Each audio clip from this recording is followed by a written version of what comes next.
Assalamualaikum warahmatullahi wabarakatuh. Perkenalkan, nama saya Rina Aryani. Saya mahasiswi dari Stikes Betawi. Di sini saya akan melakukan strategi pelaksanaan pada pasien dengan gangguan kehilangan. Assalamualaikum, selamat pagi Bapak. Waalaikumsalam, selamat pagi. Perkenalkan, nama saya Rina Aryani. Saya biasa dipanggil Rin. Saya perawat yang akan merawat Bapak pagi ini. Saya akan merawat dari jam 7 pagi sampai jam 2 siang ya Pak. Jadi, segala sesuatu yang berkaitan dengan masalah keperawatan pada Bapak saat ini menjadi tanggung jawab saya. Kalau boleh tahu, siapa nama Bapak? Wasmat. Senang dipanggil. Siapa Pak? Wasmat. Baiklah Pak, bagaimana keadaan Bapak hari ini? Saya merasa sedih, Mbak. Kalau begitu, bagaimana jika kita berbincang-bincang sebentar ya Pak? Tujuan kita berbicara hari ini supaya Bapak bisa lebih tenang dalam menghadapi keadaan ini. Dengan Bapak mau berbagi cerita dengan saya, kesedihan Bapak mungkin bisa berkurang. Bapak maunya berapa lama kita berbincang-bincang? 10 menit saja, Mbak. Gimana tempat kita akan berbincang-bincang? Bagaimana kalau di sini saja? Ya, di sini.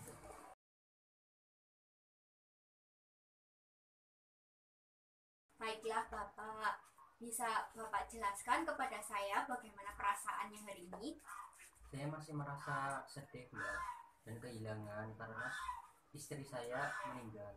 Saya mengerti Pak, sangat sulit memang memahami kenyataan ini. Tapi kondisi sebenarnya memang istri Bapak telah meninggal. Sabar ya Pak. Ya, Mbak, tetapi saya belum menerima kenyataan. Saya tidak bermaksud untuk tidak mendukung Bapak. Tapi coba Bapak pikir, jika Bapak pulang ke rumah nanti, Bapak tidak akan bertemu dengan istri Bapak karena beliau sudah meninggal. Itu sudah menjadi kehendak Tuhan, Pak. Bapak harus berusaha menerima kenyataan ini. Bapak sudah bisa memahaminya. Ya, Mbak, saya sudah memahaminya. Bapak tidak perlu cemas, umur Bapak masih muda. Bapak bisa mencoba mencari pekerjaan untuk memenuhi kebutuhan keluarganya. Saya percaya Bapak mempunyai keahlian yang bisa digunakan. Bapak juga tidak akan hidup sendiri, masih punya saudara-saudara, anak-anak, dan orang lain yang sayang dan peduli sama Bapak. Ya, Mbak. Untuk mengurangi rasa cemas tersebut, sekarang Bapak ikuti teknik relaksasi yang akan saya lakukan ya Pak. Ya. Kita tarik nafas dari hidung, tahan 3 detik, dan keluarkan secara perlahan melalui mulut. Saya contohkan ya. Coba sekarang Bapak praktekkan apa yang saya tadi contohkan ya Pak. Tarik nafas dari hidung, tahan sebentar, dan keluarkan secara perlahan melalui mulut ya Pak. Coba Bapak praktekkan. Ya Pak, bagus sekali seperti itu.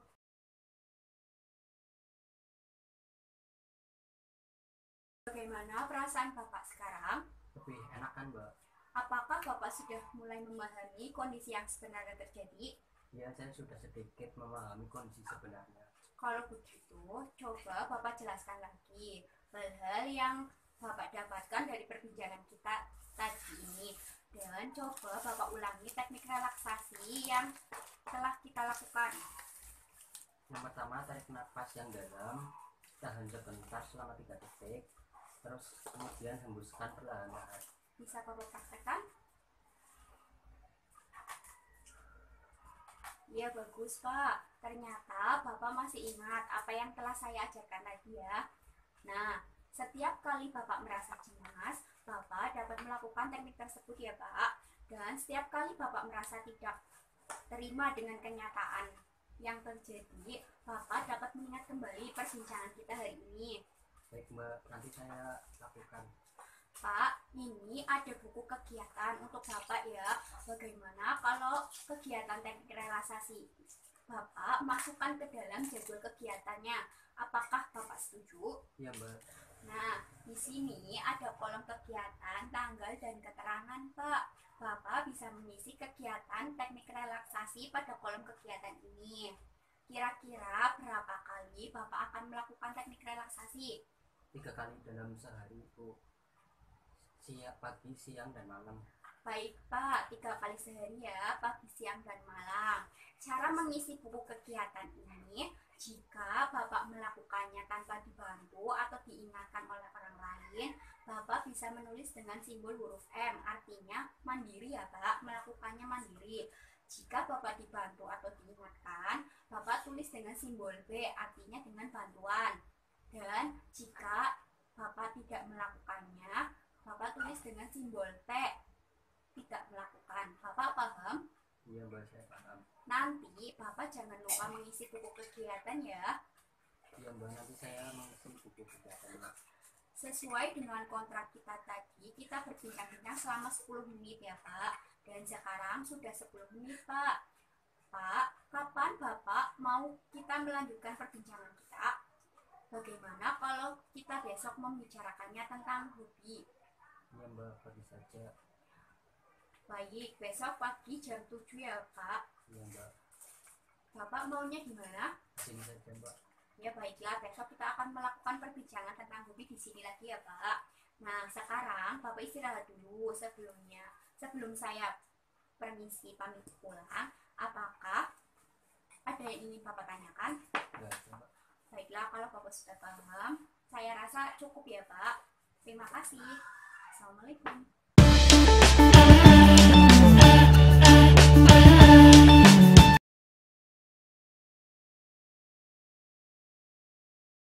Assalamualaikum, selamat pagi Pak. Masih ingat dengan saya Pak? Waalaikumsalam, selamat pagi. Suster Rerin kan? Ya, betul sekali. Saya Suster Ririn Pak. Seperti kemarin, pagi ini dari pukul 7 pagi sampai jam 2 nanti siang, saya akan merawat Bapak ya Pak. Iya Mbak. Bagaimana keadaan Bapak hari ini? Apakah sudah lebih baik dari kemarin? Sedikit lebih rileks Mbak. Bagus kalau begitu. Nah, apa saja yang Bapak lakukan kemarin? Coba saya lihat kegiatan Bapak. Iya Mbak. Wah, bagus Pak. Bapak sudah melakukan teknik relaksasi secara mandiri. Sekarang coba Bapak praktekkan lagi cara teknik relaksasi tersebut.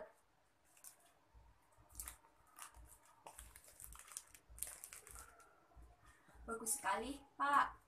Sesuai janji yang kita sepakati kemarin ya, Pak. Hari ini kita bertemu untuk membicarakan hobi Bapak. Tujuan membicarakan hobi ini supaya Bapak dapat melakukan aktivitas yang Bapak sukai dan dapat berinteraksi dengan orang-orang di sekeliling Bapak. Bapak maunya jam berapa? Bapak maunya berapa lama kita berbincang-bincang? 10 menit saja Mbak. Tempatnya di mana ya, Pak? Di sini saja. Baiklah, kalau tempatnya di sini.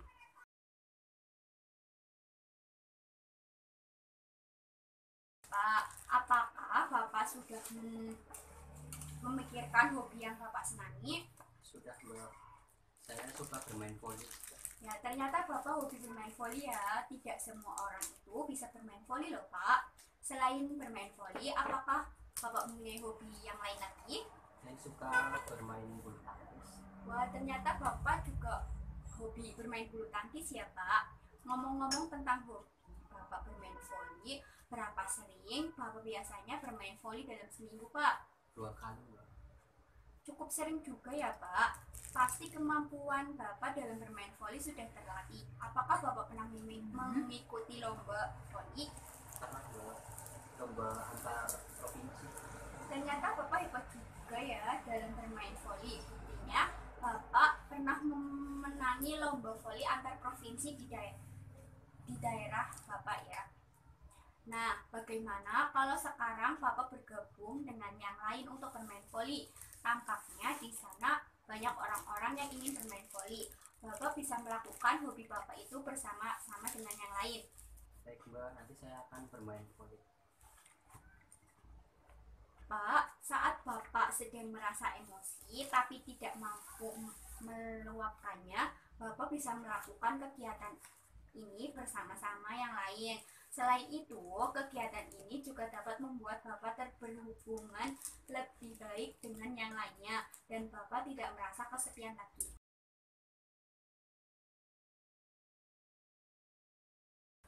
Bagaimana perasaan Bapak sekarang?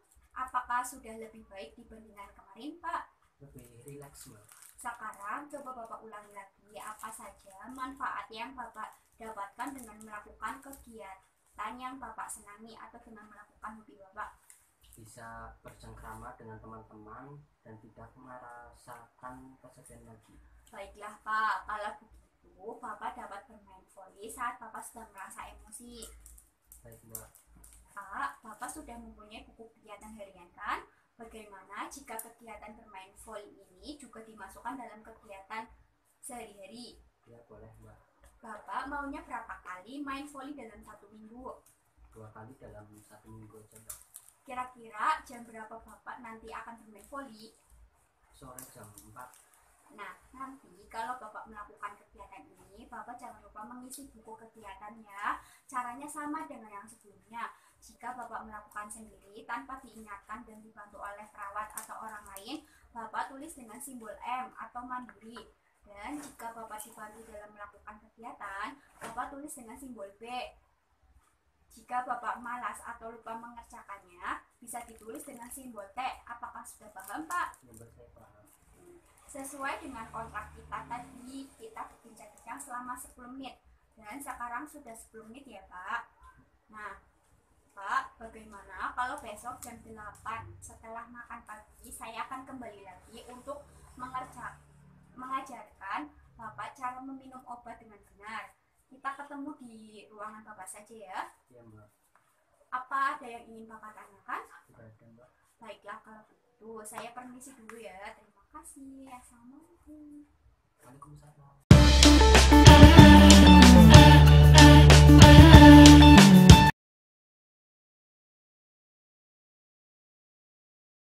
Assalamualaikum, selamat pagi Pak. Masih ingat dengan saya?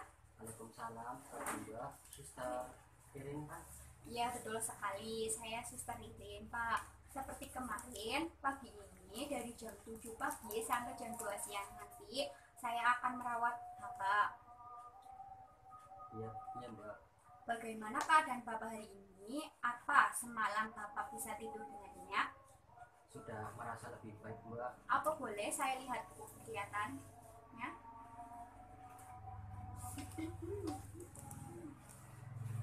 Wah, bagus sekali Pak. Nampaknya Bapak sudah lebih bersemangat dari yang kemarin. Bapak tidak bisa tidur dengan nyenyak ya?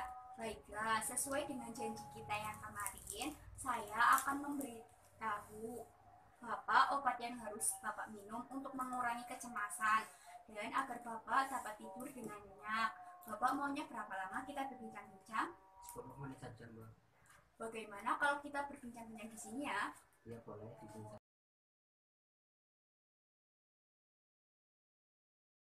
Langsung mulai saja ya Pak. Ini ada beberapa macam obat yang harus Bapak minum. Ini obatnya ada 2 macam Pak. Yang warna putih namanya BDZ. Fungsi dari obat ini agar pikiran Bapak menjadi lebih tenang. Kalau pikiran Bapak tenang, Bapak bisa tidur dengan nyenyak. Kemudian yang warna kuning ini adalah HLP. Ini juga harus Bapak minum agar perasaan Bapak bisa lebih rileks dan tidak lagi merasakan cemas yang berlebihan. Nah Pak, semua obat ini diminum 3 kali sehari ya Pak. Jam 7 pagi, jam 1 siang, dan jam 7 malam. Masing-masing obat 1 butir saja Pak. Obat-obatan ini juga harus diminum setelah makan. Ya Mbak. Apakah Bapak mempunyai keluhan dalam meminum obat? Saya tidak suka rasa pahit saat meminum obatnya Mbak. Oh, jadi Bapak tidak tahan dengan rasa pahitnya ya? Kalau begitu, setelah Bapak minum obat, bisa memakan permen agar rasa pahitnya itu dapat berkurang. Jika setelah minum obat ini, mulut Bapak menjadi terasa kering sekali, Bapak bisa minum banyak air untuk mengatasinya, agar mulut Bapak tidak kering. Tapi jika ada efek samping yang berlebihan seperti gatal-gatal, pusing, atau mual, Bapak bisa panggil saya atau perawat lain yang sedang bertugas. Nah, sebelum Bapak meminum obatnya, pastikan dulu ya Pak, obatnya sesuai atau tidak. Bapak juga jangan lupa perhatikan waktunya agar obat tersebut dapat diminum tepat waktu. Ya Mbak, nanti saya minum obat tepat waktu.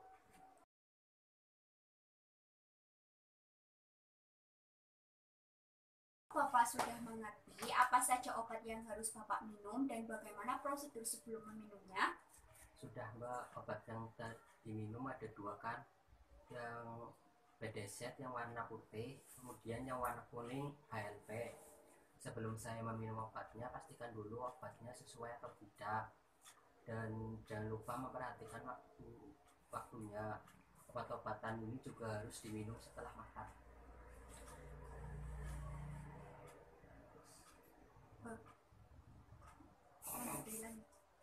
Bagus, kalau Bapak sudah mengerti, coba ulangi lagi apa saja obat yang harus Bapak minum dan apa saja prosedur meminum obatnya.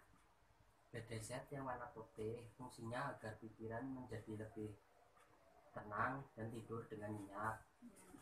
Kemudian yang warna kuning HNP fungsinya agar perasaan lebih rileks dan tidak merasakan cemas yang berlebih. Semua obat ini diminum 3 kali dalam sehari, jam 7 pagi, jam 1 siang, dan jam 7 malam. Masing-masing obat 1 butir saja. Obat-obatan ini juga harus diminum setelah makan. Seperti yang sudah saya katakan tadi ya Pak, jika setelah minum obat mulut Bapak terasa kering, Bapak dapat meminum air yang banyak. Dan kalau Bapak merasa gatal-gatal, pusing, bahkan sampai mual, Bapak dapat menghubungi saya atau perawat lainnya yang sedang bertugas. Baik Mbak. Pak, Bapak sudah mempunyai kegiatan harian kan? Sudah Mbak. Bagaimana jika kegiatan minum obat ini juga dimasukkan menjadi kegiatan sehari-hari? Cara mengisinya sama dengan sebelumnya ya Pak. Jika Bapak melakukan sendiri tanpa diingatkan atau dibantu oleh perawat atau orang lain, Bapak tulis simbol M. Dan jika Bapak dibantu dalam melakukan kegiatan tersebut, Bapak tulis B. Dan jika Bapak malas atau lupa melakukannya, Bapak tulis dengan simbol T. Ini tujuannya untuk melihat kemandirian Bapak. Jika Bapak sudah bisa mandiri dalam melakukan sesuatu dan Bapak juga sudah dapat memenuhi kebutuhan Bapak sehari-hari, Bapak akan segera dapat dipulangkan. Apakah Bapak paham? Iya paham Mbak. Sesuai dengan kontrak kita tadi pagi, kita berbincang-bincang selama 10 menit dan sekarang sudah 10 menit ya Pak. Sebelum saya permisi, apakah ada yang ingin Bapak tanyakan? Tidak ada Mbak. Baiklah, kalau sejauh ini sudah paham, saya permisi dulu ya Pak. Terima kasih atas kerjasamanya. Assalamualaikum.